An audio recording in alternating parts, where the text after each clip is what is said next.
En primer lugar, tenemos la intervención del ingeniero Javier Vizcaíno Acosta. Él es consultor internacional senior del BID, quien expondrá experiencias internacionales de contratación en épocas de pandemia. Bienvenido, Javier. Muchas gracias. Gracias a todos los organizadores y a todos los asistentes por tomarse el tiempo para este tema tan importante y tan interesante como es la contratación pública en tiempos de emergencia. Me permito permitir presentarles unas diapositivas que realicé para apoyar esta presentación. O sea, quisiera que me confirmen si la pueden ver. Sí, sí, ok, perfecto. Perfecto. Esta presentación tiene más bien un sentido conceptual y para hablar de qué es lo que pasa en el mundo. No quiero centrarme en el Ecuador, lo que pasa en Ecuador, aunque inevitablemente vamos a mencionarlo, pero quiero hablar más bien en términos muchísimo más amplios. ¿Qué es lo que ocurre con las emergencias en general? Sabemos que vamos a tener que enfrentar alguna vez alguna emergencia. Estamos completamente seguros de eso. Lo único que no sabemos es cuándo ni qué tipo de emergencia vamos a tener que enfrentar. En todo el tiempo que viene, cuando se acabe esta pandemia y a final de año y al final de la década que estamos viviendo, al menos enfrentaremos 5 o 6 emergencias que tengan impacto local o nacional. Eso podemos estar absolutamente seguros. Esta emergencia es especial porque tiene un impacto global y lo podemos sentir mucho más. Pero de todas maneras, si nos retrotraemos un poco en el tiempo, podemos estar seguros o podíamos estar seguros de que esto iba a pasar. La solución entonces es estar preparados. No hay otra manera de atender una emergencia que estar preparados para esa emergencia. Para poder estar preparados tenemos que tener un enfoque en el balance de los principios y de las condiciones de la contratación pública. La emergencia nos pone ante un escenario que requiere un balance que es muy delicado. La prioridad en contratación pública siempre es comprar bienes y servicios que nos sirvan para atender una necesidad real. Esa siempre es la prioridad. En el caso de emergencia, la prioridad es la efectividad de la compra y la oportunidad de la compra. Necesito obtener los productos que quiero y además a tiempo, porque literalmente es un asunto de vida o muerte, hay vidas en juego. En vista de la emergencia, en vista de la urgencia de la situación, se sacrifica o se puede sacrificar el enfoque de economía, es decir, el enfoque a un mayor ahorro, y también se puede sacrificar hasta cierto punto el principio de competencia, pero no se puede sacrificar de ninguna manera el principio de transparencia ni el principio de integridad, ¿no? Es decir, no podemos dejar de comunicar, no podemos dejar de difundir cuáles son los procedimientos, cuáles son los pasos, y además no podemos dejar, como decía hace un momento una de las personas que me precedían en el uso de la palabra, dejar que sea la puerta abierta para la corrupción. El principio de integridad es indispensable de respetar. ¿Cuáles son los peligros, entonces, con los que nos enfrentamos en contratación pública ante una situación de emergencia?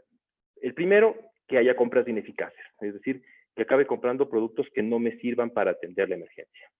El segundo, que las compras sean muy inoportunas, es decir, que aunque compre productos que son eficaces y que me sirven efectivamente para atender la emergencia, no lleguen a tiempo y por lo tanto se pierdan vidas, recursos, patrimonio, oportunidades, etcétera, etcétera. El tercer peligro evidente y enorme es el peligro de corrupción, son las faltas a la integridad.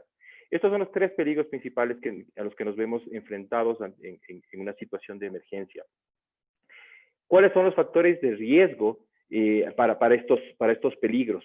Son los factores que generan un escenario propicio para fraude y el uso indebido de los recursos públicos. Y sobre esto, a pesar de que nos indigna tanto ver las noticias en estos días aquí y en otras partes, y oímos comentarios de, claro, solo en el Ecuador pasa esto y que cómo es posible. Bueno, realmente está muy bien documentado que no pasa solo en el Ecuador, sino que en situaciones de emergencia se dan las condiciones perfectas para que ocurra y por lo tanto ocurre, ¿no? Se aplica a rajatabla la ley de Murphy. Las condiciones por las cuales ocurre esto es porque existe una altísima demanda y que surge inmediatamente, es una demanda alta y además repentina, La oferta es limitada, porque evidentemente lo que se compra para emergencias son productos que no necesariamente se compran para otras situaciones, entonces la demanda suele ser limitada. La economía de la mascarilla es un tema fascinante sobre el cual hablar. Los tiempos de respuesta, evidentemente, por la emergencia tienden a ser reducidos y se utilizan mecanismos o pueden utilizarse mecanismos no competitivos. Es decir, cuando tenemos, como en el caso de la legislación ecuatoriana, el famoso régimen especial, donde la emergencia simplemente está citada como esto se hará por otros regímenes, pero no existe un régimen desarrollado completamente, ¿sí? Los mecanismos que se pueden utilizar pueden llegar a ser no competitivos, por una parte, pero además presentan riesgos para la integridad. Y evidentemente porque existe una discrecionalidad en el gasto. Como les decía hace un momento, este comportamiento está ampliamente documentado y solamente en este milenio lo que hemos visto, los casos más importantes que hemos visto, en el 2005 lo que ocurrió en Estados Unidos con el desvío de fondos de emergencia para atender a las víctimas y las pérdidas en los huracanes Katrina y Rita. Esta es uno de los temas más ampliamente estudiados tanto en contratación pública como en el uso de los fondos de remediación. En Haití, la corrupción por las compras para atender a las víctimas del terremoto en 2010. En el 2017, la Cruz Roja Internacional denunció un desvío de cifras millonarias de millones de dólares durante el brote de ébola en África. En este año, ¿qué ha pasado? En Italia se denunciaron la adjudicación de suministros y mascarillas para empresas agrícolas que no tienen nada que ver. Aquí en Ecuador también tuvimos casos similares, también en la crisis del COVID. Es decir, apelar al factor de humanidad o de conciencia por razón de la crisis, pues realmente no funciona para atender a la emergencia. ¿Cuáles son los riesgos y cuál es el principal factor de riesgo? Sin embargo, es que la emergencia nos tome por sorpresa.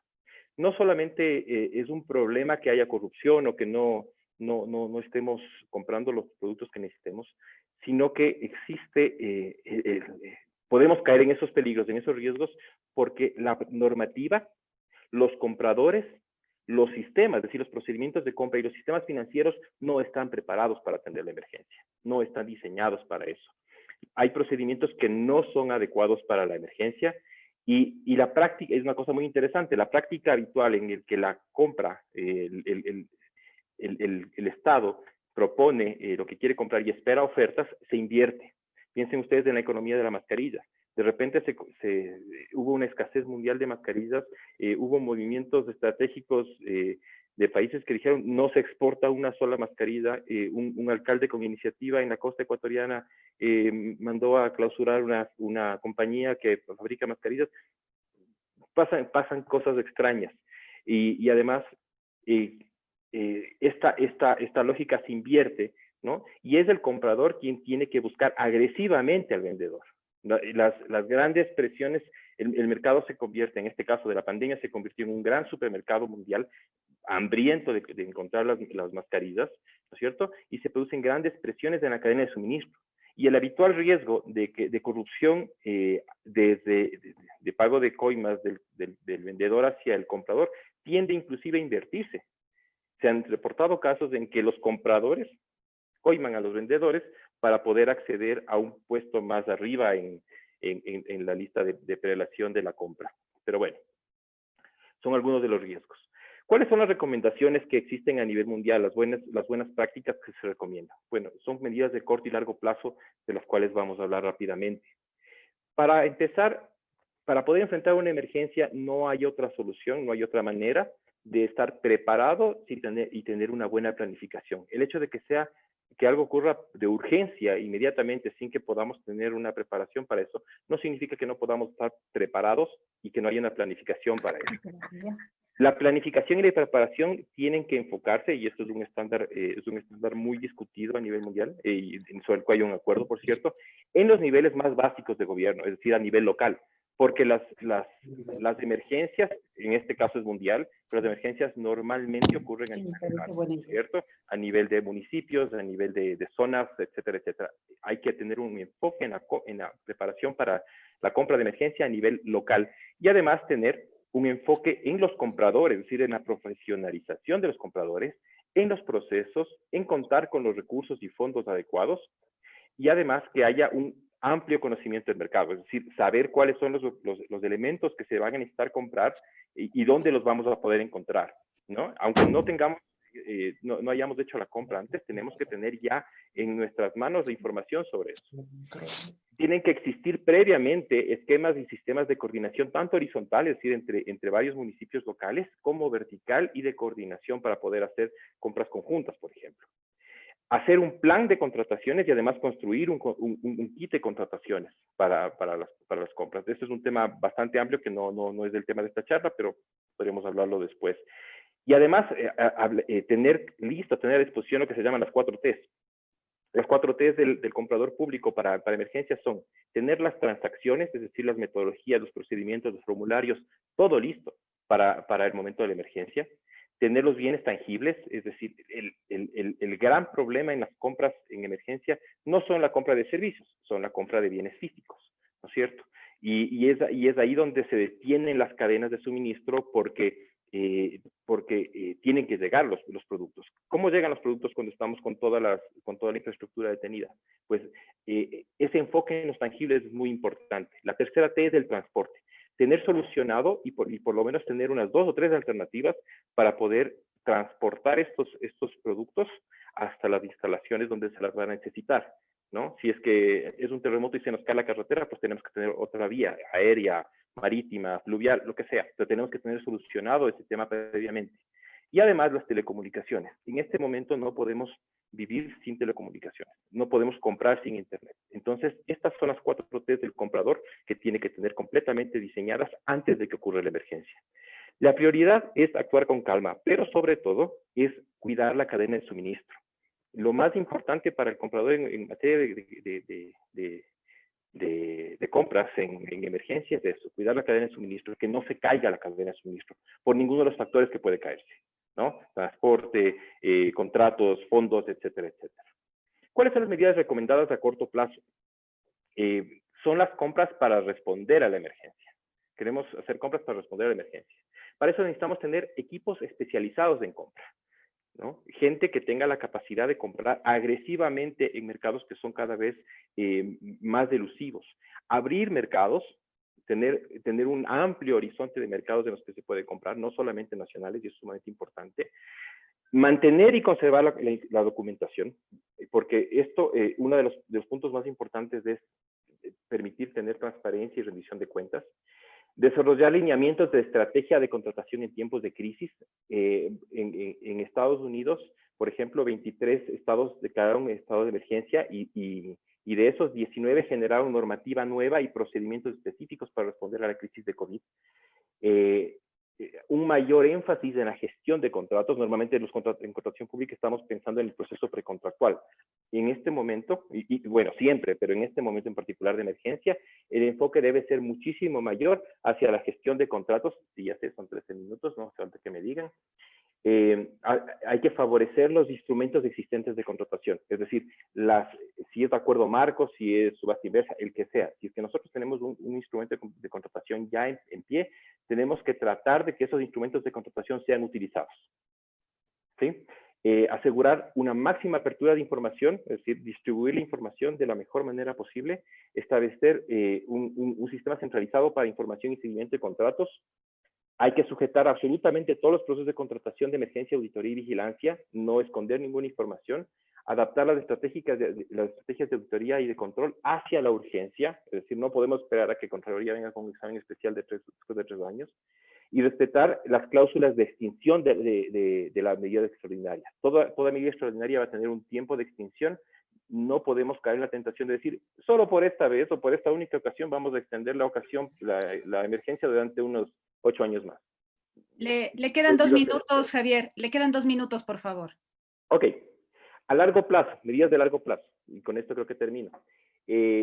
Importantísimo, revisar la legislación existente en materia de contrataciones de emergencia. No se puede seguir con una legislación que considera que la emergencia es un no proceso de contratación, ¿no?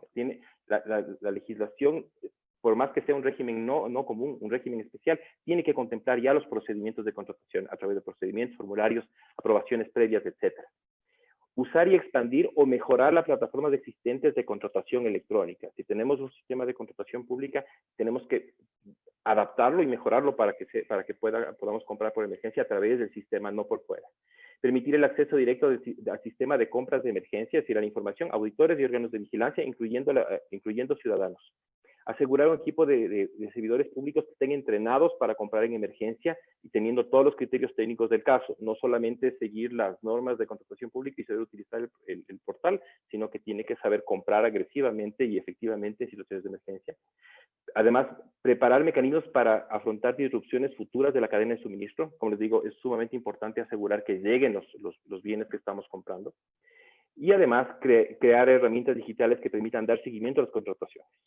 Este es, desde el punto de vista a largo plazo, lo que tenemos que contar más adelante. Es decir, tenemos que dar una respuesta y además tenemos que prepararnos para la siguiente emergencia. Las mejores prácticas y lo que está ocurriendo ahora en muchos países, entre ellos Chile, Ucrania, bueno, varios más, Paraguay inclusive, es la declaratoria de emergencia necesaria y además se generan procedimientos de emergencia específicos y especiales. Fortalecimiento de la transparencia y el uso de datos abiertos para facilitar la rendición de cuentas. Una correcta administración de recursos, la participación de la sociedad civil y de la prensa, garantizar la competencia económica entre proveedores, la participación activa de los órganos de control y fiscalización y auditoría y además la flexibilidad en los procesos. Solo como punto final, quería mostrarles que, por ejemplo, los organismos internacionales como la CAF, el BID, el Banco Mundial están prestando herramientas para facilitar la compra en estas situaciones. Por ejemplo, el Banco Mundial ha creado la plataforma del BFP, es decir, una especie de compra conjunta para que si ustedes no tienen capacidad de comprar mascarillas, por ejemplo, en el país, se pueda enviar la demanda al grupo de compradores del Banco Mundial y se haga una compra conjunta y bueno, luego se ajustan los detalles internos. Y el Banco Interamericano de Desarrollo ha puesto MapInvest, que es una herramienta de seguimiento a disposición de todos los países. El primero que he utilizado para compras COVID es Paraguay, que es el que he utilizado en primer lugar. En resumen, y agradeciendo ya pues por la invitación y por la asistencia, el enfoque está en asegurar el suministro. Asegurar el suministro, que los productos lleguen y lleguen a tiempo, pero para eso tenemos que estar preparados, ¿no? Y para evitar el gran problema de la corrupción y de la falta de integridad, información abierta, uso de datos abiertos, uso de plataformas y nuevamente estar preparados. Muchas gracias.